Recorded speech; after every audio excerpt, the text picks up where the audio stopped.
A graça e a paz do nosso Senhor Jesus Cristo para todo mundo, tudo bem? Estamos nós aqui no canal Inspire-se mais uma vez, porque estamos aproveitando esse período em que estamos em nossas casas para poder ensinar a palavra. Eu estou disponível para responder perguntas sobre o Evangelho de Jesus Cristo e sobre todas as dúvidas que as pessoas têm sobre essas mentiras pregadas nas igrejas, porque o Evangelho de Jesus, gente, é muito simples. Mas infelizmente muitos ainda não têm a visão da graça, muitos não leem a Bíblia, muitos não veem as diferenças para poder entender que Jesus nos fala uma coisa, mas que o homem, através daquilo que prega para os seus próprios benefícios, tem feito o povo escravo. E Jesus fala em João 15, no versículo 15 assim, que não tem nos chamado mais de servos. Então, tipo assim, ele tem nos chamado de amigos. Então, por que nós temos que ver a mercê das mentiras? E eu sou apaixonado por Jesus Cristo e eu quero levar as pessoas a uma revelação do Espírito Santo através de Jesus Cristo, do Evangelho de Jesus. Tudo o que eu cito nos meus vídeos está na palavra, não tem nada de contexto humano, porque o homem é falho e pecador, eu sou falho e pecador, todos nós somos falhos e pecadores, não existe ninguém que seja alguém que não tenha pecado. Quem não tiver pecado, como diz Jesus, atire a primeira pedra, amém? Mas a minha maior preocupação é que eu vejo os pastores preocupados mais com o dízimo e com as contas a pagar da igreja do que com o próprio bem-estar dos irmãos. É claro que muitos vão ver este vídeo e vão falar, não, irmão, está equivocado, é claro que eu me preocupo com os irmãos.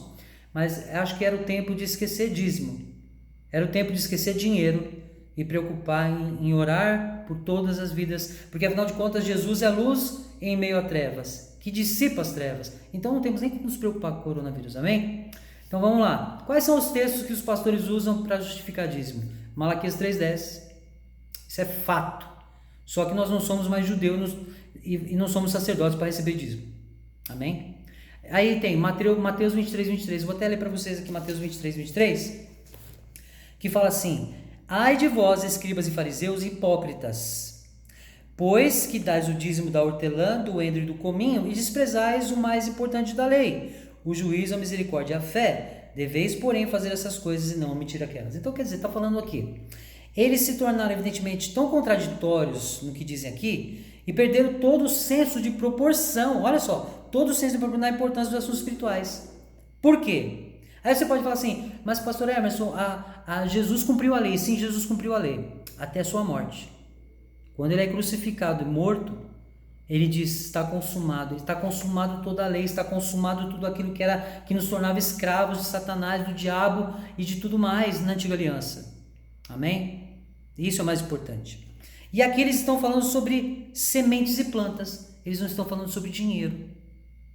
Então você tem que dar semente e planta na hora do dízimo. Põe no envelopinho lá semente e planta, amém? Outro texto, Mateus 22:21. Vamos lá, Mateus 22. Diz, e aí, olha como Jesus é incrível. Esse texto aqui fala da questão do tributo. Então eu vou ler para vocês. Então é Mateus 22, versículo 15. Eu vou ler até mais ou menos até o 21. Amém? Então, retirando-se os fariseus, consultaram entre si como surpreenderiam com uma palavra. Como eles iam fazer uma pegadinha com Jesus. 16. Enviaram-lhe os seus discípulos com os herodianos, dizendo: Mestre, bem sabemos que é verdadeiro e ensinas o caminho de Deus segundo a verdade, a palavra de Deus, o Evangelho de Jesus Cristo. Se sem te importares com quem quer que seja, por que não olhas a aparência dos homens? Dize-nos, pois, que te parece? É lícito pagar o tributo a César ou não? Jesus, porém, conhecendo a malícia, disse: por que me experimentais, hipócritas? Aí Jesus, muito sábio, diz assim: mostrai-me a moeda do tributo. E eles lhe apresentaram dinheiro. E Jesus lhes disse: de quem é esta efígie e esta inscrição? Efígie é o desenho que havia atrás da moeda, a inscrição. E eles disseram a Jesus: de César. Então Jesus lhes disse: dai, pois, a César o que é de César e a Deus o que é de Deus. E eles, ouvindo isso, maravilharam-se e, deixando-o, se retiraram. Olha só. E muitas vezes nós vemos as igrejas pregar: olha, irmão, dai a César o que é de César. Meu Deus, se o próprio Jesus falou aqui, ó, pegou a moeda, viu que era a inscrição de César, falou: devolve para César. A moeda é de César, o tributo é de César, o dinheiro é de César. E a Deus o que é de Deus. O que é de Deus? Nosso espírito, nosso coração, nossa mente, que é o que vai até Ele. É o que vai até Ele. Nosso espírito, né? Não os nossos bens.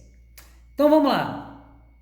E aí a gente também tem o mais importante, que eu acho lindo para quebrar tudo isso, que está no livro de 2 aos Coríntios 9, nos versículos 6 e 7. Presta atenção. E é o versículo 6, é um versículo que também é usado para dizer assim: olha, irmão, se você está semeando pouco aí nas suas ofertas, no seu dízimo para a igreja, quem semeia pouco, pouco colherá. Mas ninguém lê o versículo abaixo. Vamos lá. 2 Coríntios 9, versículo 6. Lembrem-se, quem lança apenas algumas sementes, obtém uma colheita pequena, mas quem semeia com fartura obtém uma colheita farta. Aí eles usam esse texto para convencer de que você tem que dar mais. Só que o 7 quebra totalmente isso. Sabe como? Cada um deve decidir em seu coração quanto dar.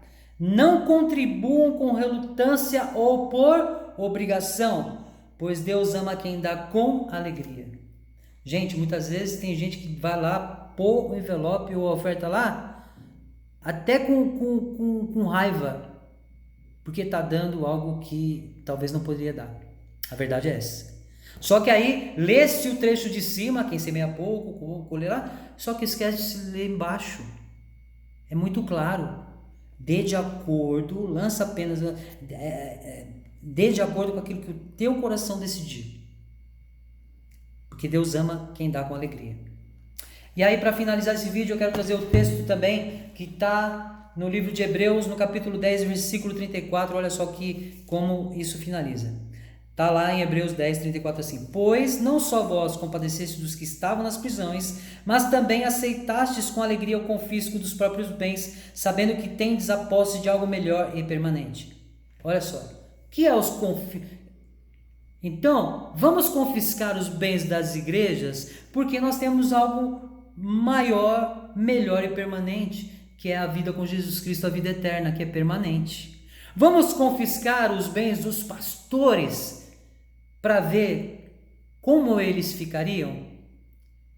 Se alguém aí tem alguma dúvida e quiser fazer perguntas, pode me chamar, fazer um comentário, mas tudo que eu estou falando está na Bíblia, irmão.